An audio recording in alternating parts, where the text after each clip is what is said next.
Hello বন্ধুরা, আজকে অনেক দিন পর হঠাৎ একটু ইচ্ছে হলো শপিংয়ে যাব। তাই তাড়াহুড়ো করে আমি আর আমার ছেলে রিক্সা করে বেরিয়ে পড়েছি একটু শপিংয়ে। বেশি কিছু কেনার ছিল না, জাস্ট দুটো একটা জিনিসই কেনার ছিল। তাও আমার ছেলেকে বললাম চল আমরা একটু ম্যাক্সে যাই।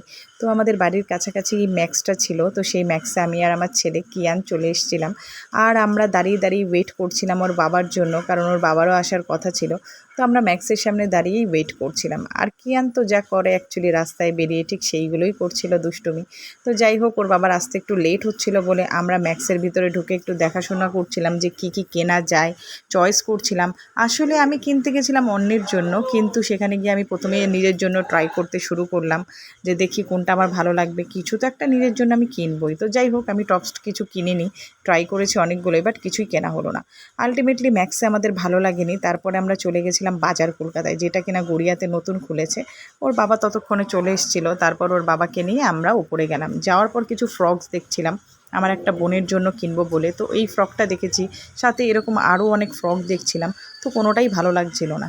তো আলটিমেটলি আমরা ওই প্রথমে যে পিঙ্ক কালারটা ছিল সেটাকেই চয়েস করেছি। আর আমার ছেলে তো উপরে গিয়েই খালি বলছে বাবা আমি টয়লেট করব। তো ও যেখানেই বাইরে যাবে ওর টয়লেট চাপে। তো আমি এই ফ্রকটা আর আমার জন্য একটা হাফ প্যান্ট কিনেছি ঘরে পরার জন্য। তো বন্ধুরা, ভিডিওটা কেমন লাগলো অবশ্যই তোমরা কমেন্টে জানিও। চলো, বাই বাই।